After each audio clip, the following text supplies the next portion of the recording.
यहाँनिर देख्न सक्नुहुनेछ मैले चाहिँ एउटा ग्रेड सिट बनाएको छु। ग्रेड सिटमा यतापट्टि चाहिँ मैले कक्षा र रोल नम्बर छान्ने एउटा अप्सन दिएको छु। यहाँबाट 9-10 मध्ये जुनसुकै कक्षा तपाईले छान्न पाउनुहुनेछ। मैले 10 छान्छु र यहाँनिर देख्न सक्नुहुन्छ 10 कक्षाको 4 रोल नम्बर हुने विद्यार्थीको यहाँनिर चाहिँ ग्रेड सिट तयार भयो। 4 को ठाउँमा मलाई चाहिँ जुन रोल नम्बर पनि मैले यहाँनिर छान्न पाइहाल्छु र यहाँनिर 9 बनाउन पनि तपाईले सक्नुहुनेछ, 10 बनाउन पनि सक्नुहुनेछ अथवा 4 देखि 8 सम्मको लागि गराउन चाहनुहुन्छ भने त्यो पनि तपाईले गराउन सक्नुहुनेछ। यस्तो खालको डाइनामिक फर्मुला कसरी बनाउने, यो फर्मुलाको बारेमा धेरैले जिज्ञासा राख्नु भएको पनि थियो। त्यसैले आजको यो भिडियोमा मैले यो फर्मुलाको बारेमा विस्तृतमा बताउने छु। भिडियो निकै उपयोगी छ, त्यसकारण भिडियोलाई अन्तिमसम्म हेर्नु होला, भिडियोलाई लाइक गर्नु होला र यदि तपाई यस च्यानलमा नयाँ हुनुहुन्छ भने कृपया च्यानल सब्स्क्राइब गरेर नोटिफिकेसन अन गर्न पनि नभुल्नु होला भन्ने आग्रहसहित आउनुहोस् भिडियो सुरु गरौँ।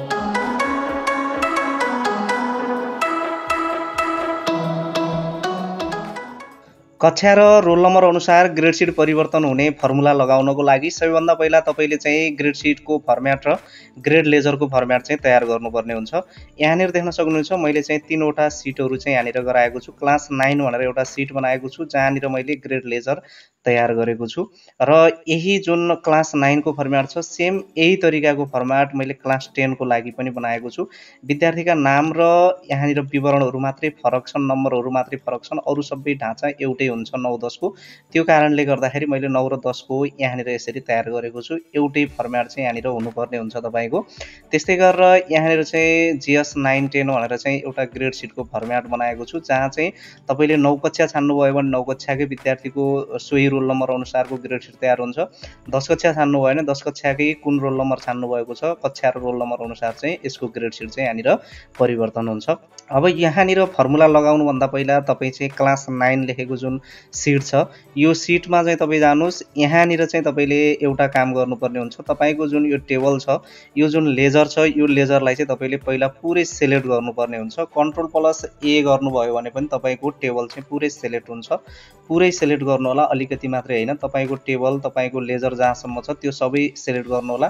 कन्ट्रोल प्लस ए गरे पनि हुन्छ, नत्र चाहिँ तपाईले म्यानुअली रूपमा यसरी सिलेक्ट गर्न पनि सक्नुहुनेछ। म चाहिँ कन्ट्रोल प्लस ए गरेर यसलाई चाहिँ सिलेक्ट गरेको छु। सिलेक्ट गरिसकेपछि तपाई यहाँनिर नेम बक्समा आउनु होला। यहाँनिर तपाईले क्लिक गर्नु होला र यो लेजरको कुनै एउटा नाम दिनु होला जुन नाम तपाईले सम्झिराख्नु होला, पछि चाहिँ तपाईलाई आवश्यक पर्छ। यहाँनिर चाहिँ मैले क्लास 9 को लेजर भएको हुनाले मैले सीएलएस 9 भनेर यसको नाम दिन्छु। मैले यसको नाम सीएलएस 9 भनेर दिएको छु। मैले चाहिँ यहाँबाट इन्टर गर्छु। इन्टर गरिसकेपछि यसको नाम चाहिँ यो जुन लेजर छ 9 कक्षाको लेजरको नाम चाहिँ सीएलएस 9 भएको छ। अब म 10 कक्षाको लेजरमा जान्छु। यहाँनिर पनि मैले कन्ट्रोल प्लस ए गर्छु र यसमा पनि मैले चाहिँ यो कक्षा 10 को लेजर भएको हुनाले मैले नेम बक्समा क्लिक गर्छु र यहाँनिर मैले सीएलएस 10 भनेर यसको नाम दिन्छु। र नाम दिँदाखेरि स्पेस नदिनु होला। तपाईले स्पेस नदिकिन जुन कुनै नाम आफूले सम्झिने खालको नाम चाहिँ तपाईले दिनु होला। मैले यति गरेर यहाँबाट इन्टर गरेको छु। अब यसपछि तपाईले यहाँनिर जुन रोल नम्बर छ रोल नम्बरको माथिपट्टि तपाईले 1 लेख्नु होला। यहाँनिर विद्यार्थीको नामको माथिपट्टि तपाईले 2 लेख्नु होला। यसरी सबै कोलममा तपाईले नम्बर लगाउनु होला ताकि तपाईलाई पछि चाहिँ यो कोलम इन्डेक्स नम्बर चिन्नको लागि चाहिँ तपाईलाई सजिलो होस्। कुन कोलम कतिौं नम्बरमा छ भन्ने कुरा चाहिँ तपाईले सम्झिनु पर्ने हुन्छ। मैले यसलाई यसरी अन्तिमसम्म यसरी ड्र्याग गरेको छु। मेरोमा यहाँनिर यसरी ड्र्याग भएको छ र जम्मा जम्मी 57 वटा कोलमहरु रहेका छन्। अब यहाँनिर देख्न सक्नुहुन्छ जुन कोलम नम्बर 1 छ यसमा चाहिँ रोल नम्बर रहेको छ। 2 नम्बर कोलममा विद्यार्थीको नाम रहेको छ। 3 नम्बर कोलममा डेट अफ बर्थ रहेको छ। यो तरिकाले कुन कोलममा के रहेको छ भन्ने कुरा चाहिँ तपाईले सम्झिनु पर्ने हुन्छ। जस्तो 10 नम्बर कोलममा चाहिँ मेरो के रहेको छ ग्रेड पोइन्ट रहेको छ। यसरी कोलमहरु सम्झिनु पर्ने हुन्छ। तपाईको 9 क्लासको लेजरमा पनि सेम त्यही हुनुपर्ने हुन्छ। 10 को लेजरमा जहाँनिर जुन कोलममा जुन कन्टेन्ट छ त्यही अनुसारको कन्टेन्ट तपाईको चाहिँ 9 क्लासकोमा पनि हुनुपर्ने हुन्छ। यति गरिसकेपछि अब तपाई यहाँनिर ग्रेड सिटको फर्म्याटको सिटमा आउनु होला। यहाँनिर आएर तपाईले जुन यहाँनिर कक्षा छान्ने चाहिँ ठाउँ छ यहाँनिर तपाईले एउटा ड्रप डाउन लिस्ट बनाउन पनि सक्नुहुन्छ। ड्रप डाउन लिस्ट बनाउनको लागि तपाईले कर्सरलाई यही ठाउँमा राख्नु होला। तपाई डाटामा जानु होला। यहाँबाट डाटा भ्यालिडेसन चुज गर्नु होला। यहाँबाट तपाईले लिस्ट चुज गर्नु होला र यहाँनिर 9 लेख्नु होला र कमा लगाएर तपाईले 10 पनि लेख्नु होला। यति गरेर तपाईले यहाँबाट ओके गर्नुभयो भने यहाँनिर 9 र 10 लेखेको दुईवटा जुन लिस्ट छ, लिस्ट चाहिँ यहाँनिर आइसकेको छ। तपाईँले 4 देखि 8 सम्मको बनाउन चाहनुहुन्छ भने 4 देखि 8 सम्मकै तपाईँले लेख्नु होला ताकि अरू नम्बर यहाँनिर हान्न नमिलोस्। र तपाईँले सिटहरू बनाउँदाखेरि पनि यदि 4 देखि 8 सम्मको बनाउनुहुन्छ भने तपाईँले 4 देखि 8 सम्मकै लागि त्यही अनुसारको सिट बनाउनु होला। यदि 1 देखि 3 सम्मको बनाउन चाहनुहुन्छ भने 1 देखि 3 सम्मकै कक्षाका सिटहरू चाहिँ तपाईँले क्रिएट गर्नु होला। ग्रेड सिटको फर्मेट चाहिँ एउटा मात्रै बनाउँदाखेरि भइहाल्छ। अब यहाँनिर जुन रोल नम्बर छ, रोल नम्बरको लागि पनि तपाईँले चाहिँ ड्रप डाउन लिस्ट बनाउन पनि सक्नुहुन्छ, नत्र यत्तिकै राख्न पनि सक्नुहुन्छ, केही फरक पर्दैन। र यहाँनिर चाहिँ तपाईँले एउटा फर्मुला लगाउनु पर्ने हुन्छ। फर्मुला चाहिँ भ्लुकअप नै हो, तर भ्लुकअपभित्र तपाईँले इफलाई पनि जोड्नुपर्ने हुन्छ। सबैभन्दा पहिला तपाईँले यहाँनिर बराबर लगाउनु होला। बराबर लगाएपछि VL लेख्दा बित्तिकै भ्लुकअप फर्मुला यहाँनिर आइसकेको छ। तपाईँले किबोर्डबाट ट्याब की दबाउनु होला। ट्याब बटन दबाइसकेपछि यहाँनिर भ्लुकअप र ब्राकेट पनि ओपन भइसकेको छ। यहाँनिर तलपट्टि सिन्टेक्स आएको छ जसले चाहिँ यहाँनिर गाइड गरिरहेको छ, लुकअप भ्यालु भनिरहेको छ। लुकअप भ्यालु चाहिँ हाम्रो रोल नम्बर हुने गर्छ, त्यो कारणले गर्दा रोल नम्बरलाई तपाईँले यहाँनिर क्लिक गर्नु होला। रोल नम्बर भएको सेलमा मैले यहाँनिर क्लिक गरेको छु। त्यसपछि चाहिँ यहाँनिर तपाईँले कमा दिनु होला। यहाँनिर कमा दिइसकेपछि यसले टेबल एरे मागिरहेको छ। टेबल एरे चाहिँ हाम्रो फिक्स छैन, किनकि यहाँनिर हाम्रा टेबलहरू दुईटा रहेका छन्। क्लास 9 को लागि एउटा रहेको छ, क्लास 10 को लागि अर्को रहेको छ। अब यो टेबल एरे छनौट गर्नको लागि हामीले इफ फर्मुलाको सहायता लिनुपर्ने हुन्छ। इफ फर्मुलाले टेबल एरे छनौट गरिदिने काम गर्दछ र त्यसैको साथमा भ्लुकअप फर्मुलाले काम गर्नेछ। त्यो कारणले गर्दा अब तपाईँले यहाँनिर इफ भनेर लेख्नु होला। यहाँनिर इफ फङ्सन तलपट्टि आइसकेको छ। तपाईँले चाहिँ इफ लेख्दा बित्तिकै यहाँबाट तपाईँले ट्याब दबाइदिनु भयो भने ब्राकेट चाहिँ यहाँनिर ओपन भइसकेको छ।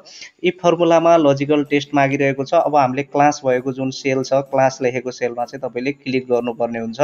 र यसमा यो सेलमा यदि चाहिँ 9 छ भने यदि यो सेललाई क्लिक गरेर बराबरको चिन्ह लगाउनु होला र 9 लेख्नु होला। यसको मतलब यो सेलमा यदि 9 लेखेको छ भने हाम्रो टेबल एरे के हुनेछ, CLS 9 जुन तलपट्टि आइसकेको छ। तपाईँले ट्याब दबाइदिनु भयो भने त्यो यसले समातिहाल्छ।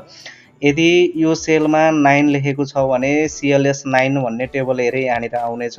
र यहाँनिर कमा दिनु होला। फेरि तपाईँले इफ लेख्नु होला। यहाँनिर ट्याब की तपाईँले दबाउनु होला र यहाँनिर तपाईँले फेरि यही सेललाई क्लिक गर्नु होला। यदि यो सेलमा यहाँनिर बराबर लगाउनु होला। यदि 10 लेखेको छ भने हामीलाई चाहिँ कुन टेबल चाहिएको छ, CLS 10 भन्ने चाहिँ जुन हामीले अघि नाम दिएका थियौँ यहाँनिर तलपट्टि आइसकेको छ CLS 10। यसैलाई सेलेक्ट गरेर तपाईँले ट्याब दबाइदिनु भयो भने यहाँनिर CLS 10 आइसकेको छ। अब यहाँनिर तपाईँले कमा लगाउनु होला र डबल इन्भर्टेड कमालाई ओपन क्लोज गरिदिनु होला। अब तपाईँले यहाँनिर ब्राकेटलाई क्लोज गर्नु होला। दुईवटा ब्राकेट ओपन गरेका छौँ हामीले, त्यो भएर दुईवटै ब्राकेट चाहिँ तपाईँले यहाँबाट क्लोज गरिदिनु होला। क्लोज गरिदिसकेपछि अब तपाईँले यहाँनिर कमा लगाउनुहोस्। अब यहाँनिर कोलम इन्डेक्स नम्बर भनेको छ। क्लास 9 को अथवा 10 को दुईटैको टेबलमा हाम्रो चाहिँ विद्यार्थीको नाम भनेको 2 नम्बर कोलममा छ, त्यो भएर म यहाँनिर 2 लेख्छु।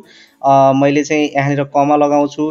यहाँनिर एक्ज्याक्ट म्याचको लागि मैले चाहिँ 0 दबाउँछु। 0 दबाइसकेपछि मैले ब्राकेटलाई क्लोज गर्छु र मैले इन्टर गरेँ भने देख्न सक्नुहुनेछ यहाँनिर सम्पदा पौडेल भनेर आएको छ। मतलब 10 कक्षाको 1 रोल नम्बर हुने विद्यार्थीको नाम सम्पदा पौडेल रहेछ। यहाँनिर 10 कक्षामा गएर हेर्दाखेरि देख्न सक्नुहुनेछ यहाँनिर 10 कक्षाको 1 रोल नम्बर हुने विद्यार्थीको नाम सम्पदा पौडेल सही आएको छ। अब यहाँबाट मैले 9 कक्षा चुज गरेँ भने 9 कक्षाको 1 रोल नम्बर हुने विद्यार्थीको नाम यहाँनिर वीरबहादुर थापा भनेर आएको छ। अब यहाँनिर म 9 कक्षाको लेजरमा जाँदाखेरि देख्न सक्नुहुन्छ वीरबहादुर थापा एकदम सही आएको छ। मतलब यसले काम गरिरहेको छ। अब यही तरिकाले तपाईँले चाहिँ कोलम इन्डेक्स नम्बर मात्रै चेन्ज गर्नुपर्ने हुन्छ, अरू सबै कुरा यही नै हो। म यहाँनिर फेरि लगाएर देखाउँछु डेट अफ बर्थकोमा। डेट अफ बर्थकोमा म फेरि एकपटक यही फर्मुला लगाएर तपाईँहरूलाई देखाउने छु। पहिला बराबर दबाउनुहोस्। यहाँनिर भ्लुकअप फर्मुला लगाउनुहोस्। तपाईँले लुकअप भ्यालु चाहिँ हाम्रो यहाँनिर रोल नम्बर हुन्छ। रोल नम्बरलाई क्लिक गर्नुहोस्, कमा लगाउनुहोस्। टेबल एरे हाम्रो फिक्स छैन, त्यो भएर हामीले चाहिँ इफ फर्मुलाको सहायता लिन्छौँ। यहाँनिर लजिकल टेस्ट भनेको छ। यहाँनिर चाहिँ तपाईँले यो जुन कक्षा टाइप गर्ने सेललाई चाहिँ तपाईँले क्लिक गर्नुपर्ने हुन्छ। यदि यो सेलमा 9 लेखेको छ भने हामीलाई चाहिँ के चाहिएको छ, CLS 9 लेखेको चाहिँ टेबल चाहिएको छ। अब फेरि इफ फर्मुला लगाउनुहोस्। यदि चाहिँ यही सेलमा यदि 10 लेखेको छ भने बराबर दिएर लेख्नु होला। यहाँनिर बराबर लेखेर 10 लेख्नुहोस्। यदि यो सेलमा 10 छ भने हामीलाई चाहिँ CLS 10 लेखेको चाहिँ टेबल हामीलाई चाहिएको छ। यदि चाहिँ यो जुन भ्यालु छ यो चाहिँ फल्स भएमा हामीले चाहिँ यहाँनिर खाली छोड्न चाहन्छौँ त्यो भएर चाहिँ यसलाई डबल इन्भर्टरमा ओपन र क्लोज गरेर छोडिदिनु होला र तपाईँले यहाँबाट दुईवटा ब्राकेट इफ फर्मुलाको ओपन भएका छन् त्यो भएर दुईवटै ब्राकेटलाई तपाईँले क्लोज गर्नु होला अब तपाईँले यहाँनिर कमा लगाउनु होला अब भ्लुकअप फर्मुलाले कोलम इन्डेक्स नम्बरमा आएको छ विद्यार्थीको नाम चाहिँ 2 नम्बर कोलममा थियो भने डेट अफ बर्थ चाहिँ 3 नम्बर कोलममा थियो त्यो कारणले गर्दा 3 नम्बर भनेर मैले यहाँनिर लेख्छु कमा लगाउँछु अब यहाँनिर तपाईँले 0 लगाइदिनुस् अब फेरि तपाईँले यहाँबाट ब्राकेटलाई क्लोज गरिदिनुस् र अब तपाईँले इन्टर गर्नुभयो भने देख्न सक्नुहुनेछ वीरबहादुर थापा भन्ने जुन विद्यार्थी छ यो विद्यार्थीको डेट अफ बर्थ यहाँनिर आइसकेको छ अब तपाईँले 10 कक्षा चुज गर्नुभयो भने यहाँनिर 10 कक्षाकै विद्यार्थीको डेट अफ बर्थ यहाँनिर आउँछ 9 कक्षा चुज गर्नुभयो भने 9 कक्षाकै विद्यार्थीको डेट अफ बर्थ यहाँ आउँछ तर यहाँनिर फर्म्याटमा जुन चाहिँ यो डेट अफ बर्थ चाहिँ मैले दुईटैको एउटै राखेको हुनाले यहाँनिर परिवर्तन भएको जस्तो देखिएको छैन यहाँनिर देख्न सक्नुहुन्छ 2064 10/2 भनेको छ क्लास 9 कोमा गएर हेर्ने भने 2064 10/2 रहेको छ क्लास 10 कोमा गएर हेर्नुभयो भने 2064 10/2 छ एउटै डेट अफ बर्थ भएको कारणले गर्दा यहाँनिर चेन्ज नभएको जस्तो हामीले देखिएको अब तपाईँले रोल नम्बरको लागि यहाँनिर बराबर लगाउनुहोस् यही रोल नम्बर हामीले यहाँनिर जुन टाइप गरिन्छ त्यही रोल नम्बर यहाँ आउनेछ यसैलाई क्लिक गरेर तपाईँले इन्टर गरिदिनुहोस् अब ग्रेड जुन कक्षा छ कक्षाको सेलमा तपाईँले क्लिक गर्नुहोस् बराबर लगाउनुहोस् यहाँनिर हामीले जुन कक्षा यहाँनिर टाइप गरिन्छ त्यही कक्षा यहाँनिर आउनेछ यसलाई क्लिक गरेर तपाईँले ओके गरिदिनुहोस् अब यहाँनिर ग्रेड पोइन्ट लगायतका जति पनि कुरा छन् यसको लागि तपाईँले अब यही फर्मुला पटक पटक लाउनुपर्छ भन्ने छैन यसैलाई तपाईँले माथिबाट कपी गर्नुहोस् यसलाई यसरी गर्नु होला यसलाई चाहिँ एकदमै तपाईले पहिला यसमा सिलेक्ट गर्नुस् यहीबाट सिधै कपी नगर्नुस् यहाँ माथि जुन फर्मुला बारमा फर्मुला देखिएको छ यो फर्मुला बारमा भएको फर्मुलालाई यसरी कपी गर्नुस् फर्मुला बारबाट सिलेक्ट गरेर तपाईले कपी गर्नुस् कन्ट्रोल+C गर्नुस् कन्ट्रोल+C कपी गर्नुस् कपी गरेपछि अब तपाईले इन्टर गरिदिनुस् इन्टर गरिसकेपछि अब तपाईले यहाँनिर फर्मुला लगाउन चाहनुहुन्छ भने यहाँनिर कर्सर राख्नुस् अब तपाईले फर्मुला बारमा लगेर यसलाई चाहिँ तपाईले कन्ट्रोल+V गरिदिनुस् अब यहाँबाट अरु केही पनि गर्न पर्दैन कोलम इन्डेक्स नम्बर मात्रै चेन्ज गरिदिनुस् मतलब केको लागि हामीलाई कोलम इन्डेक्स नम्बर चाहिएको छ भन्दा नेपाली विषयको ग्रेड पोइन्टको लागि नेपाली विषयको ग्रेड पोइन्ट मानम 10 नम्बर कोलममा छ त्यो कारणले गर्दा मैले यहाँनिर 10 लेखेँ र मैले यहाँबाट इन्टर गरे भने देख्न सक्नुहुन्छ नेपाली विषयको ग्रेड पोइन्ट यहाँनिर आइसकेको छ अब तपाईले यसैलाई कन्ट्रोल+C गरिदिनुस् कपी गर्नुस् इन्टर गर्नुस् अब ग्रेड लेखेको जुन सेल छ यसमा तपाई आउनुस् यहाँ माथिपट्टि क्लिक गरेर कन्ट्रोल+V गर्नुस् यो चाहिँ 11 नम्बर ग्रेड नेपाली विषयको ग्रेड चाहिँ 11 नम्बर कोलममा छ त्यो कारणले गर्दा यहाँबाट तपाईले 11 कोलम इन्डेक्स नम्बर मात्रै चेन्ज गरिदिनुस् तपाईले इन्टर गर्नुस् अब देख्न सक्नुहुन्छ यहाँनिर ग्रेड पनि आयो यतापट्टि रिमार्क चाहिँ मैले पहिला नै फर्मुला टाइप गरिसकेको थिएँ त्यो कारणले गर्दाखेरि यो चाहिँ रिमार्क्समा यहाँनिर देखिसकेको छ अब तपाईले चाहिँ यहाँनिर जति कक्षा चुज गर्नुहुन्छ त्यही कक्षा अनुसारको त्यही रोल नम्बर चाहिँ यहाँनिर जति जुन रोल नम्बर तपाईले चुज गर्नुहुन्छ त्यही रोल नम्बर अनुसारको त्यही विद्यार्थीको सबै कुराहरु चाहिँ तयार हुन्छ कुन विषयको ग्रेड पोइन्ट कतिऔं नम्बर कोलममा छ त्यो कुरा तपाईले हेरेर यहाँनिर कोलम इन्डेक्स नम्बर मात्रै तपाईले चुज गरिदिनुस् त्यति गरिसकेपछि यहाँनिर तपाईको सबै जुन ग्रेड सिट छ यो ग्रेड सिट चाहिँ तपाईको तयार हुन्छ यो मैले उदाहरणको लागि यहाँनिर यति मात्रै फर्मुला लगाएर देखाएँ यदि तपाईले सुरुदेखि एमएस एक्सेल सिक्न चाहनुहुन्छ भने तपाईहरुको लागि 6 घण्टाको एक्सेल कोर्स चाहिँ मैले ल्याउँदै छु यो च्यानलमा अहिले म केही अस्वस्थ भएको कारणले गर्दाखेरि अलिकति चाहिँ यसलाई एडिटिङको काम चाहिँ बाँकी रहेको छ केही समयमा यो आउने छ यो भिडियो तपाईले हेर्न नभुल्नु होला एकदमै महत्त्वपूर्ण रहेको छ तपाई एक्सेल सिक्न चाहनुहुन्छ भने तपाईको लागि एकदमै सुनौलो अवसर चाहिँ आउँदै छ यो जानकारी मैले यहाँनिर गराएँ र मलाई तपाईले इन्स्टाग्राममा फलो गर्न पनि सक्नुहुनेछ युजर नेम चाहिँ यो रहेको छ इन्स्टाग्राममा फलो पनि गर्नुहोला र आजको लागि मैले यति नै गरे फेरि अर्को नयाँ भिडियोका साथ उपस्थित हुने नै छु त्यतिन्जेलसम्मको लागि म बिदा चाहन्छु हस्त नमस्कार।